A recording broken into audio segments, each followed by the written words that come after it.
Fala, meus catarrentos! Hoje vamos falar sobre um animezinho que se passa lá no Japão em 2030, onde um vírus infectou os humanos do mundo inteiro, e estes infectados se transformam em diferentes tipos de monstruosidades, e com isso, um samurai e um ninja que não são desta época aparecem, e eles lutam juntos para encontrar uma cura para o vírus Gibia. Nossa, isso aqui parece aquelas sinopses de filmes bem ruins, tá ligado? Enfim, vamos começar essa jossa. Preparar a pipoquinha e o refrizinho e claro, não deixe de macetar o botão do gostei e se inscrever no canal. A história começa com essa mulher aqui tomando um banho para tirar a carniça.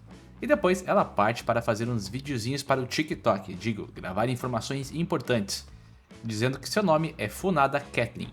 Ela tem 18 anos e está no ano de 2030 na cidade de Sumida. Mas não que isso importe, afinal de contas, essa cidade desapareceu do mapa. Na verdade, tudo desapareceu. Tudo começou há 2 anos atrás, quando aquelas coisas vieram. Primeiro falaram que foi uma epidemia. Todo mundo estava comentando que era uma doença que deixava as pessoas loucas. Com isso, uma onda de violência começou a acontecer. A doença que começou em Veneza foi batizada de Gibiate. No início, chamaram o exército e até conseguiram conter a mulher que foi a primeira vítima desta doença. Mas depois, o número de infectados explodiu, e a única escolha que tiveram foi aceitar o que estava acontecendo. Seres monstruosos estavam aparecendo por todos os lados. Diversos acidentes começaram a acontecer por conta desta doença. Assim, as cidades foram devastadas, o mundo mudou completamente. Mas a história retornou para 1600 depois de Cristo, lá na era feudal do Japão, onde temos 3 homens em um barquinho. Eles estavam discutindo do porquê cada um ali foi exilado.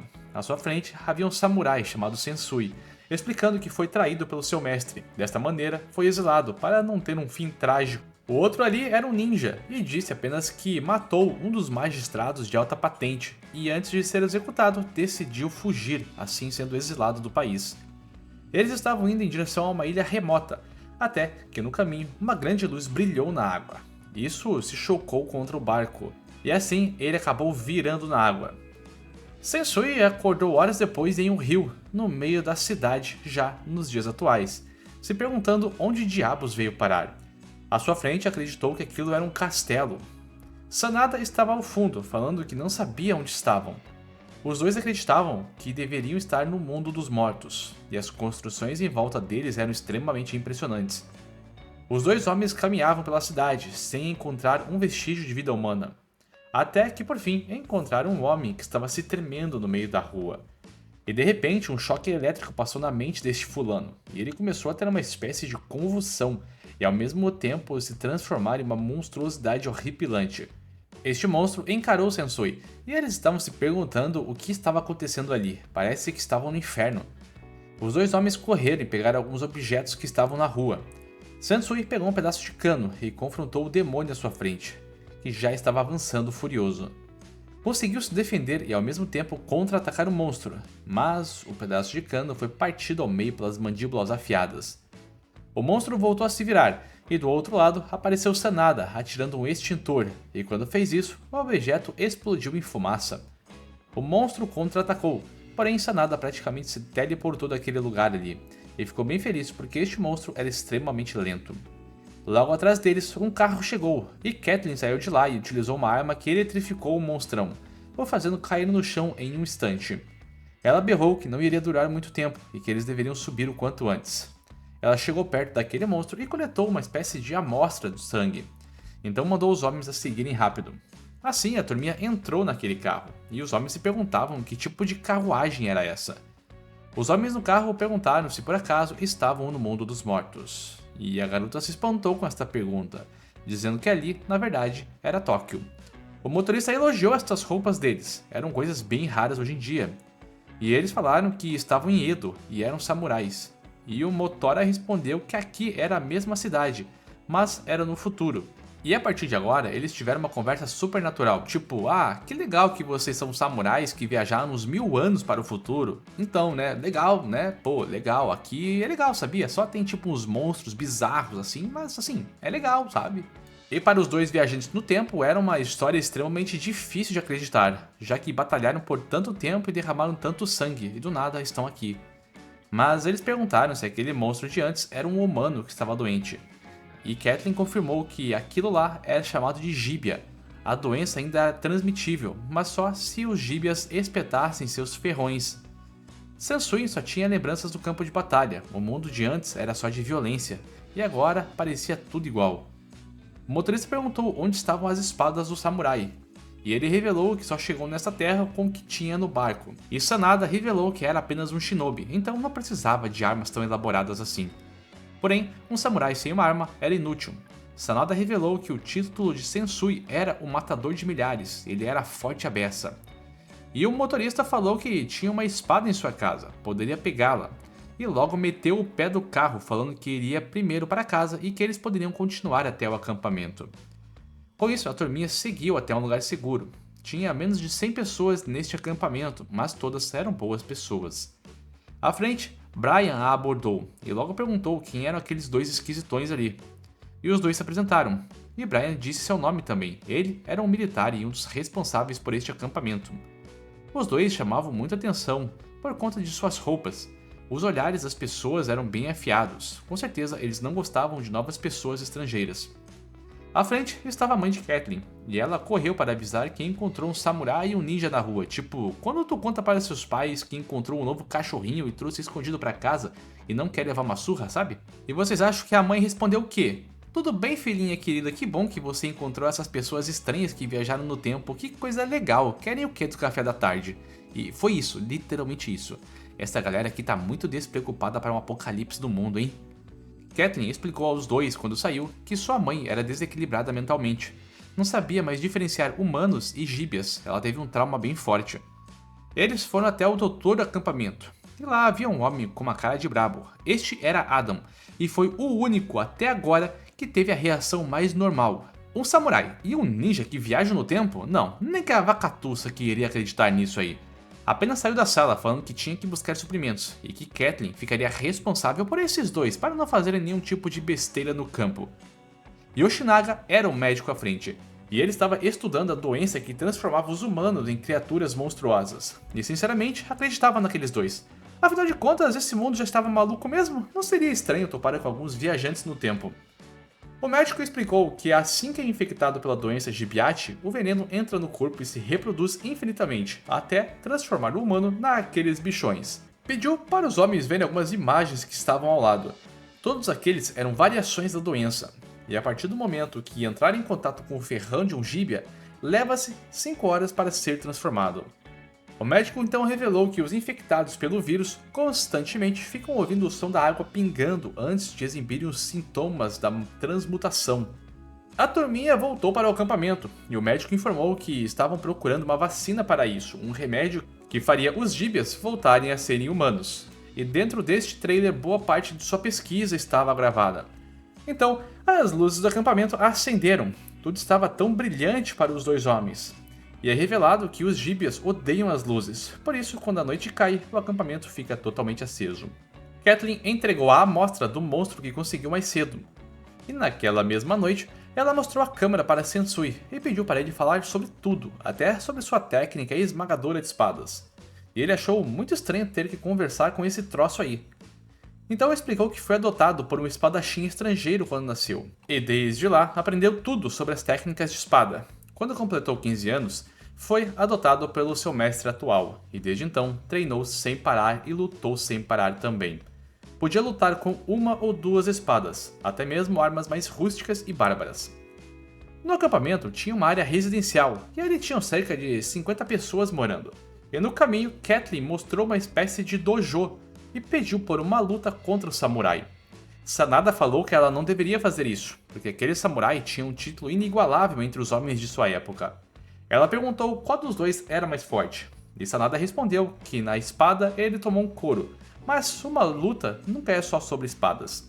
Ela afirmou que se ele fosse mesmo samurai, então deveria mostrar do que era capaz, e enfrentar aqueles monstros lá fora. E ele não podia ignorar este pedido, afinal de contas foi ela quem o salvou mais cedo. Ela ainda falou para pegar pesado, porque era faixa preta nas artes marciais também. Os dois se posicionaram na arena, e quem realizou o primeiro movimento foi Catelyn, que ficou puta da cara que Sensui não estava em posição de combate. Então realizou 3 movimentos de espada e logo foi desarmada. Sensui explicou que nunca vai cruzar espadas em uma luta, e isso só deixaria sua lâmina cega. E ela ficou feliz demais em ver que aquele cara era realmente forte. Ela até deu algumas vestimentas para o samurai, só para ele ficar mais estiloso mesmo.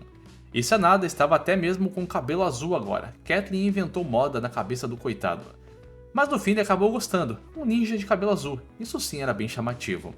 Os 3 foram até os aposentos de Kathleen, e lá o samurai perguntou a eles se sabiam o que aconteceu na sua época, e questionou sobre o seu mestre. Yurika, mãe de Kathleen, tinha alguns livros sobre a era deles, e ao ver as informações, mencionou que o mestre de Sensui foi decapitado depois de trair várias pessoas poderosas na época. E era difícil para ele acreditar que seu mestre acabou desta maneira. Do outro lado da cidade, retornando para o acampamento, temos o velhote Maeda com a espada em punhos. Ele estava correndo entre algumas ruas, então conseguiu chegar perto do acampamento. E Brian o avistou e mandou acelerar o passo. Isso porque, logo atrás, vários gibias estavam o seguindo. Apontaram os holofotes na direção dos monstros e começaram a atirar neles sem parar. Brian encarou os céus e ali haviam diversos monstros também. Mandou todos prestarem atenção, porque a partir de agora eles estavam cercados. Maeda conseguiu retornar em segurança ao acampamento, e ao seu lado, Adam chegou, falando que aguentar maluquice de gente velha era doideira, mas como era de Maeda, estava tudo na paz. Dentro do prédio, o samurai estava bem cabisbaixo, depois de descobrir sobre a traição de seu mestre e a morte. Ele se levantou e foi até o lado de fora, e em pensamento estava se xingando, porque foi um lixo de servo que nem mesmo pôde acompanhar seu mestre na morte. Ele ainda preservava a honra de um grande samurai, e se pergunta por que veio parar neste lugar tanto tempo no futuro. E do fundo, Maeda chegou com aquela espada. Porém, neste momento, a energia do acampamento inteira caiu, fazendo o lugar ficar completamente na escuridão. O médico deu algumas ordens rápidas para todos irem defender o prédio, e a invasão dos monstros já tinha começado na porta da frente. Maeda foi pego por alguns gibias voadores e levado para longe. Com isso, o samurai saltou mais alto do que aqueles caras que fazem salto com vara, tá ligado? E conseguiu agarrar o pé do velhote sem mais nem menos. No ar mesmo, o velhote sacou a espada e deu para Sensui, e dava para ver diversos cortes velozes que despedaçaram completamente aquele monstrão voador. Assim, conseguindo resgatar o velho Maeda. A feição do samurai mudou completamente quando pegou uma espada de verdade. O velho Maeda já estava nas últimas, tinha uma perfuração em seu pulmão. Mas ele falou que estava tudo bem, porque ficou bem feliz em ver como o samurai era forte mesmo. Então, Sensui partiu para o campo de batalha, e todos os monstros que apareceram em seu caminho eram picotados. A sua missão antes de aparecer neste mundo era proteger o povo, então nada mudou, continuava com o mesmo propósito. Do outro lado, o médico falou que a situação estava ficando ruim. A noite se tornava um campo de caça para os monstros, e por isso precisavam criar um plano antes que mais hordas aparecessem. Pediu por ajuda para o ninja. Estava querendo atear fogo no lugar para proteger as pessoas, e os monstros começaram a invadir o local dos civis, e já estavam os matando também. No quarto de Yurika, um gíbia gigante entrou, mas como ela tinha transtorno mental, acreditou que este era aquele samurai de mais cedo. Mas não, era um monstro muito feio feito em CGI, mas assim, feio, feio, feio, feio. Nesse instante, Kathleen entrou no quarto e disparou a sua arma elétrica na direção do monstrão, e conseguiu escapar com sua mãe. Do outro lado, o médico e o ninja estavam ateando fogo nas tendas para criar um pouco de luz e conseguir espantar os gíbias. Os militares continuavam atirando, mas os monstros à frente pareciam ser blindados contra tiros, e o fogo que estavam criando não era forte o bastante para espantá-los também. Sanada observou alguns cabos de cobre em volta, e rapidamente os usou para prender e também matar vários monstros em suas armadilhas Shinobi. Os monstros estavam conseguindo avançar cada vez mais, até conseguiram atravessar a entrada. Com isso, Brian ordenou para que todos recuassem até a última linha de defesas. Pelo logo acima deles, o samurai apareceu cortando o monstro voador em diversos pedaços, e pediu para os 2 homens irem para dentro salvar os civis.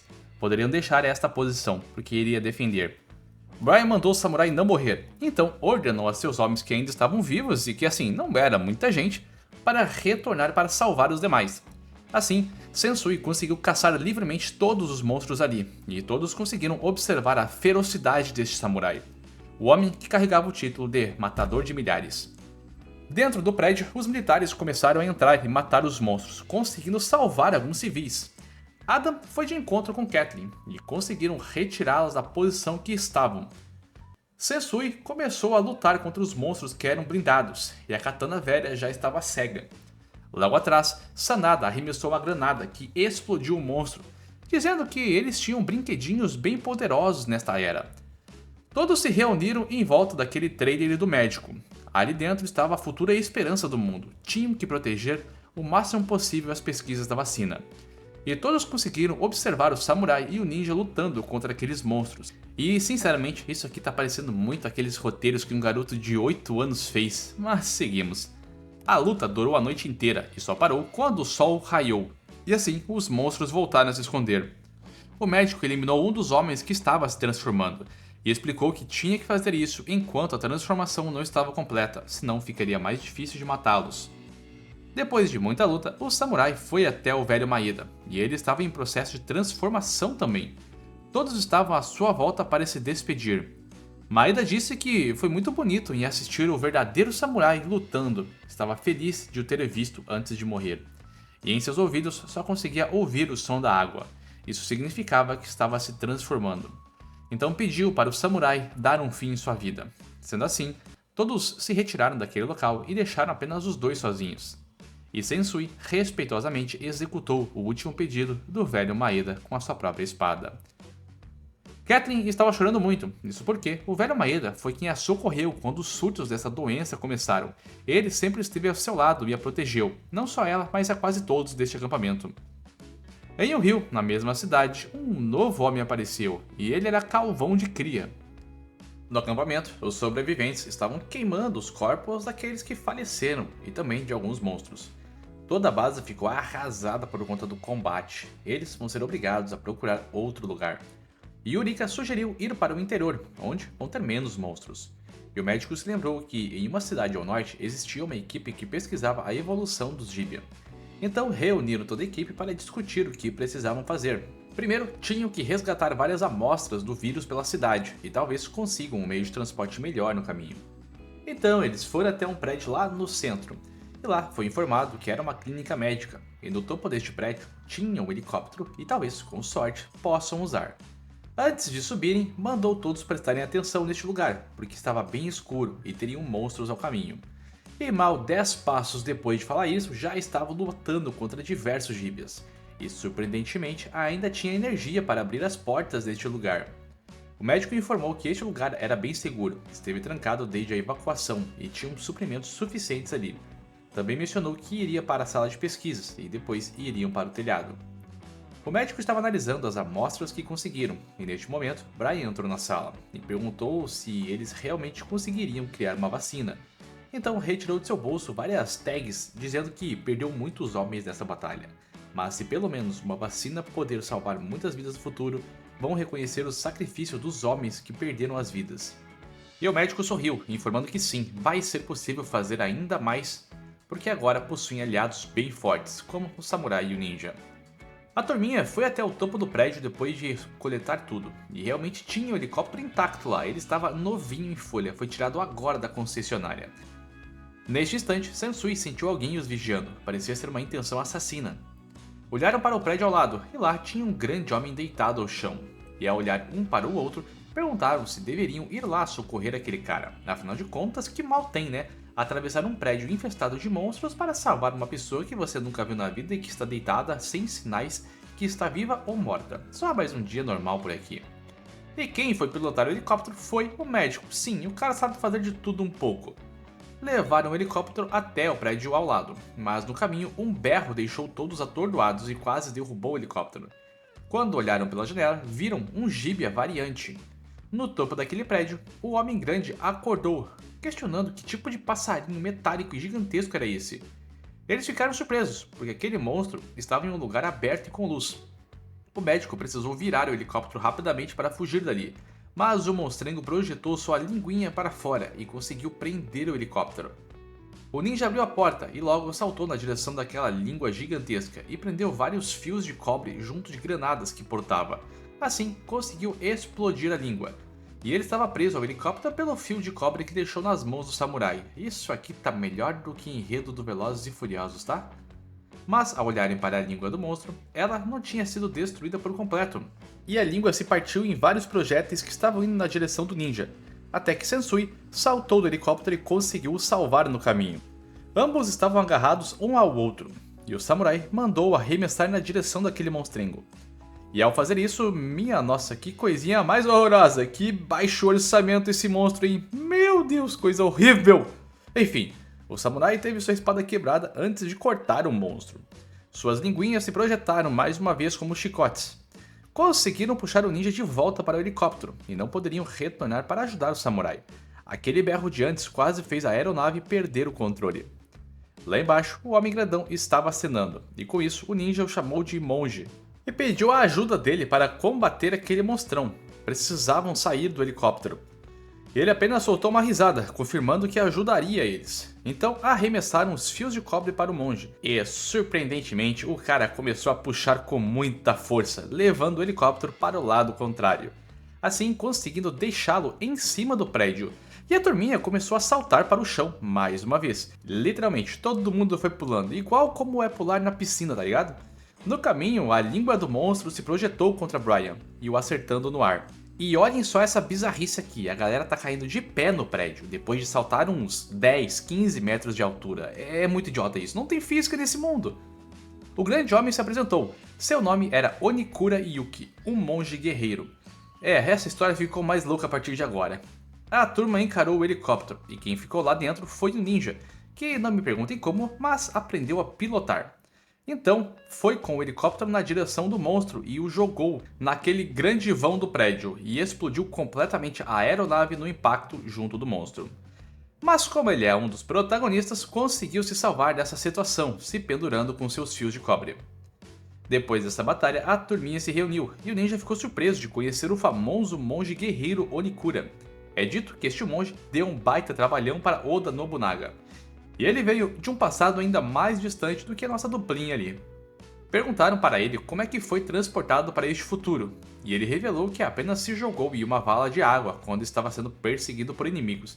E de repente, tcharam, apareceu neste mundinho. Achou que era o paraíso de Buda, mas não parecia ser o caso. Adam e Brian estavam discutindo o que fariam para chegar até o local que precisavam. Então a turma decidiu ficar neste andar até o amanhecer, e assim vão conseguir voltar em segurança para o acampamento. Sanada perguntou qual era aquele tipo de monstro que enfrentaram, porque ele era muito mais forte do que os outros. E o médico explicou que aquela era uma variação chamada de meteora. Era um tipo único que conseguia agir até mesmo de dia. Então explicaram para o monge o que era esse vírus Hibia e o que o mundo se tornou. E ele apenas respondeu que tudo isso era uma aprovação de Buda. Assim, a noite se passou e a manhã chegou. Os figurantes iriam retornar para o acampamento para pegar os recursos que precisavam para a vacina e tratar a perna de Brian. Os protagonistas iriam para um shopping ali perto para buscar novos recursos para o dia a dia. O monge e o ninja estavam capotados de sono e não iriam acordar tão cedo assim. O médico apenas os encarou com um olhar bem de vilão, tipo, todo mundo que olha para isso aqui sabe que ele é do mal, sabe que ele é vilão. Ele disse apenas para todo mundo tomar cuidado até se reencontrarem. Com isso, os figurantes retornaram até o acampamento, e a perna de Brian estava bem zoada. Precisava de tratamento urgente. O médico aplicou um analgésico e mencionou que iria doer este processo, mas ele começou a ouvir o som da água pingando com frequência, e a sua aparência estava aos poucos se transformando. Ele estava se tornando um Hibia, e estava logo atrás do médico para o atacar. Meus sobrinhos, esse anime é ruim demais da conta, não dá não. Eu vou parar por aqui enquanto ainda temos salvação, porque ele piora a cada episódio. E isso aqui eu resumi apenas 3 capítulos, tá? Caso vocês desejem, a gente pode continuar com essa coisa aqui que eu não consigo nem chamar de anime, mas vai depender muito do quanto vocês estão dispostos a ferver em seus cérebros assistindo toda essa animação tão estranha.